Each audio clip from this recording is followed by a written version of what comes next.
Football at 4 is powered by the Inside the Birds podcast. It's brought to you by Bet365. Whatever the sport, whatever the moment, it's never ordinary at Bet365. Adam Caplan's here today. Eagles training camp day 5. We're taking a closer look. Vic Fangio speaking earlier today. We're going to update the Eagles camp battles through 5 practices and where they stand. 4 on offense, 4 on defense with the man, Adam Caplan from the Inside the Birds podcast, who joins us right now on the Sports Bash Live on 97.3 ESPN. Adam, what's going on, my man? Yeah, Mike, look, we've been through 5 practices. It's super hot. It's typical summer.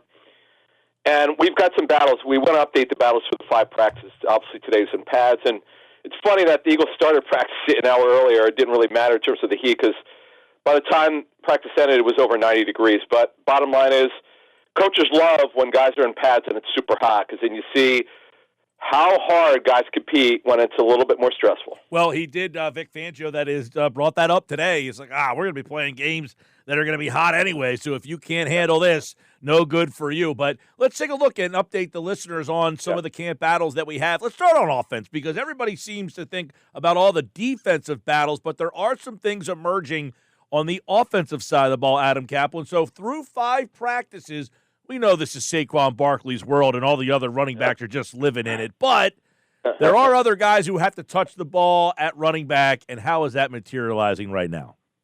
While A.J. Dillon has taken way more of the twos with over Shipley, it doesn't mean, Mike, that it won't be a situational job. So let me break this down for you because we'll advance what we've been talking about in the offseason. You know, as I said in March, Dillon was signed to help out to be a closer. If they have a big lead, go to Dillon, save Barkley.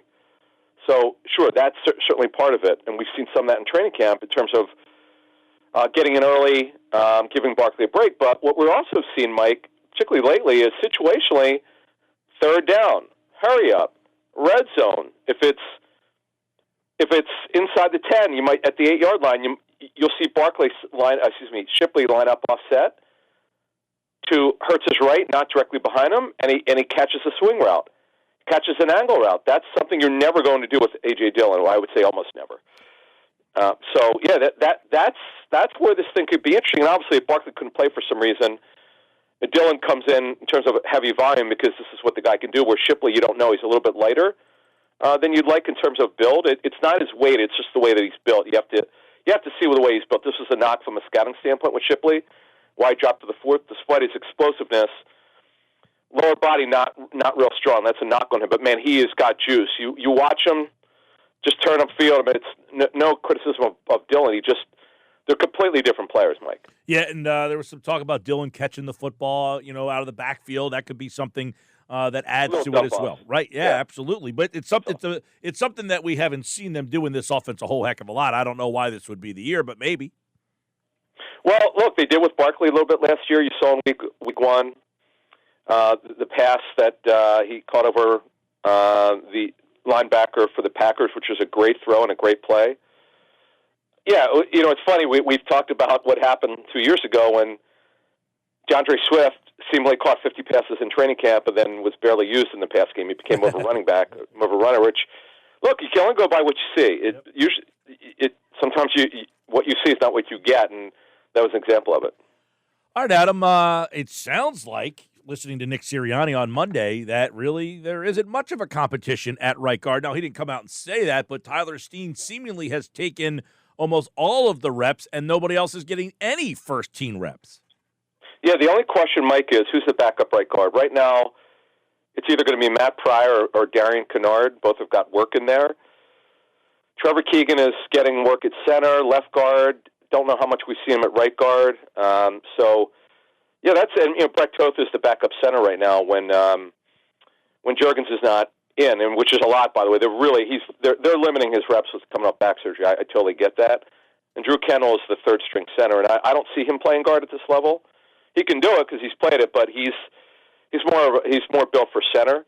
That's it, Mike. I mean, with the offensive line, it's starting to round into shape already, Mike. It's kind of Kendall Lamb is clearly the backup swing tackle.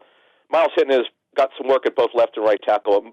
Kendall Lamb is clearly ahead of Miles Hinton. All right, so Tyler Steen seems to be winning that spot. There was a question asked yesterday. I think Jeff Mosher asked the question, actually, about the backup center spot, because last year Steen went to left guard when Dickerson went to center. It sounds like it might be that way again, that Dickerson would be the center and that there's such a plethora of guards in this mix that somebody would have to go, if that ended up happening, that Juergens missed time again, right? Is that what you're reading? Sure. I would think that's the way it would lean because no offense to the other two guys. I mean, look, they got 3 weeks left, plus the preseason to prove that's not the case, Mike. But Landon Dickerson is the best backup center. That's just the way it is. Now, long term, Mike, the Eagles are really hopeful that Drew Kendall, number 66, you might remember his dad Pete, both went to Boston College. The hope is that Drew Kendall will be Juergens' long-term backup, but we got a ways to go here. All right, let's go to another battle possibly emerging. I don't know about battle, but the depth at wide receiver. We know it's Brown, and it's Brown and Smith, and then Johan Dotson. But after that, anybody else standing out? Yeah, John Dotson's the 3, but it's a shame. Terrace Marshall had a lower body injury the first half of practice. We'll learn more. They're off to. I mean, they have a walkthrough tomorrow, so we'll learn more Thursday morning. But Terrace Marshall's been the story of camp. Really, their offseason, Mike. We've talked about him a lot. This is his 4th team. It's amazing. I totally forgot he was with the Niners very briefly. So this is a wonderful opportunity for him. Let's hope he's not out long. One of the really cool stories, Mike, is number 82, Aniyah Smith. And Aniyah Smith, they've run a lot of 11 personnel, which is 3 receivers, 1 back, 1 tight end. Aniyah Smith has pretty much been, and we know with Devontae Smith out with the bruised back, that Dotson is filling in for Devontae Smith. Aniyah Smith is the first receiver off the bench when they go 11. He's in the slot, and Dotson's a Z. So Aniyah Smith now, look, he last year was kind of a redshirt year for him, let's be honest about it. He never was really healthy. He's not nursing anything. He's not dropping passes. He's also returning punts in practice. So this guy he's got a lot of ability. He was a 5th-round pick last year. Really, he's what we call a power slot, was the term we were told. So we'll use that one. He's very strong physically for a slot receiver, and this guy the Eagles are really excited about. All right, one more at tight end, because that was the story of the offseason. And then Dallas Goedert came back. You got Grant Calcaterra, who's returning, but there's a lot of new faces at tight end. What is the battle? Who would be the guy behind Dallas Goedert? Right now, Calcaterra is clearly the 2. Now, this is the first full week of practice, so we're not running with this yet, but he clearly is in the lead.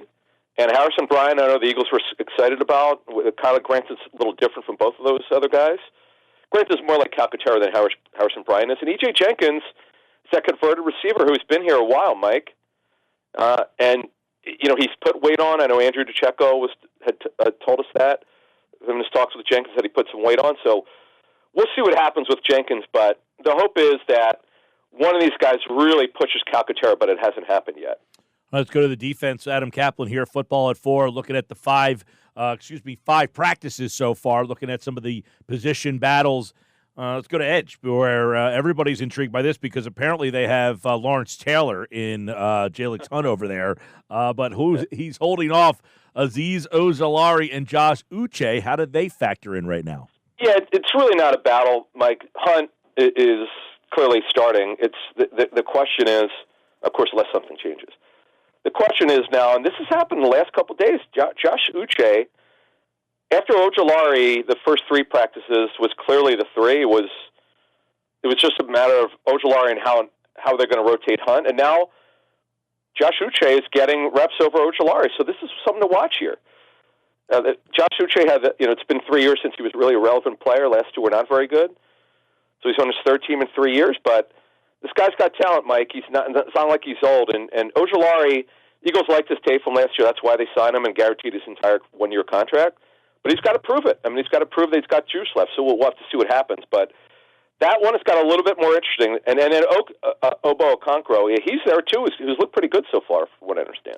All right. I like Ojulari signing, by the way. So I think that one will be one to keep an eye on. Let's go to inside linebacker where, Dean is out. So then what? We've got the rookie Jahad Campbell. Jeremiah Trotter's name's been coming up a lot here recently. So how does that inside linebacker spot next to Zach Bond, who did not practice today, look? Yeah, with Bond dealing with an injury. So what they had done previously today was Dean, when Baum would need a rest, Dean would go to the Mike position, and Campbell would go to the Will, and that's exactly what they did today. Trotter's having a very good camp. Here's the thing that he makes up for. He's not a great athlete, but he's so instinctual for the position, more than Jihad Campbell is, to be honest with you. Jihad Campbell's a splash player. He's made some really interesting plays the first 4 or 5 practices. But Trotter Jr. is ahead, clearly, from understanding the defense, and that's what Campbell's got to learn. And Smile Manu, he didn't practice yesterday. He practiced today. And look, they're down. They were down on depth at inside backer, so a lot of guys were rolling in there. All right, probably one of the higher profile ones in terms of this one's wide open. A lot of these other ones seem like they're either for backup spots or, fill-ins. This one's a big one. Ringo and Adoree Jackson. And Ringo got first-team reps today. A lot of people say Jackson's look good. Where does this one stand? Yeah, and Jackson's got better versatility because he could play nickel. He could play inside. He could play outside. So it's very even, Mike. One thing I don't read into from going to practice for nearly 27 years, I don't care who takes the first rep. It's sometimes ceremonial, but it's very even, Mike. It would be hard to say one guy's clearly ahead. Ringo's had some moments where he just didn't make the play or got beat. But you love his length. He's got to do better with the ball in the air, Mike. That's really his challenge with technique also. But he's also made some plays, so it's very even. The Eagles like Adoree Jackson's tape enough because they went out of sign him, and they brought him in on a low-end deal, no doubt about it. But right now it's even, and again, we've only had 5 practices. What I like to do is, because they have 5 practices this week, and it'll be a total of 8 through 2 weeks, that's when we're really going to get a better feel for this thing. Although I like Fangio today when they asked him about Jackson, did you see him? No, I didn't really see him. How he signs guys, and I just trust him, and we'll go with that. So Adoree Jackson, Kaylee Ringo, another one to keep an eye on, obviously, will be the safety spot. That is Drew Makuba, the rookie, and Sidney Brown. Vic Fangio was asked about Sidney Brown today. He said, look, he couldn't do anything last year, was way behind the terminology. Not the same this year. He's getting to start from Jump Street, so that makes that safety spot very interesting. Yeah, and Mike, with Makuba's injury, his shoulder injury, because he can't take contact right now. Once he gets cleared for contact, he'll be out there. Brown's clearly working with the ones, and with Blankenship, of course, and Lewis Seen is there. Andre Sam's ahead of Lewis Seen. And Tristan McCollum, who's now with his 3rd year with the Eagles. So, they're kind of light there, Mike, a little bit. It really does look different without one guy being out there. So, Andre Sam's a guy, number 31, who was signed as an undrafted free agent last year. The Eagles really like. They've kind of developed a little bit behind the scenes.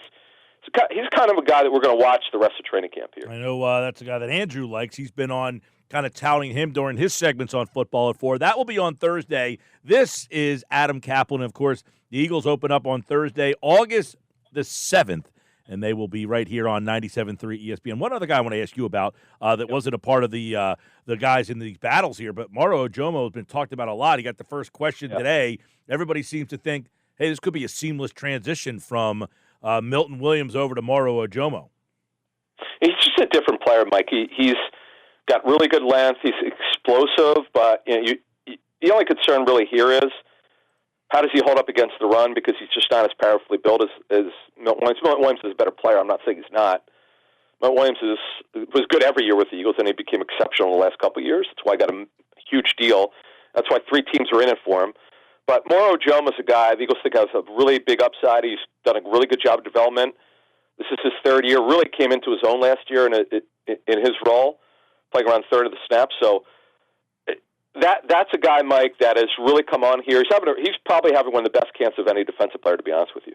Keep an eye on that. And I do like what he talked about Jordan Davis today as well, about losing the weight, and that should help him be a lot more effective there. He lost almost 30 pounds, did Jordan Davis, something that Vic Fangio did comment on earlier today. All right, there you go. A couple looks at the battles on both the offense and defensive side of the ball from Adam Caplan from the Inside the Birds podcast, and those guys have plenty more coverage on these first 5 days of training camp. Thanks, Adam. Mike, real quick, we've got our Daily Checo up on Inside the Birds right now on our podcast version of it, so you can hear Andrew's notes from today's practice. All right, man. Well, everybody go check that out over at InsideTheBirds.com, available on all podcasting platforms. There's Adam. He'll be back on Friday. See you, man. All right, Adam Caplan here on the Sports Bash Live on 97.3 ESPN.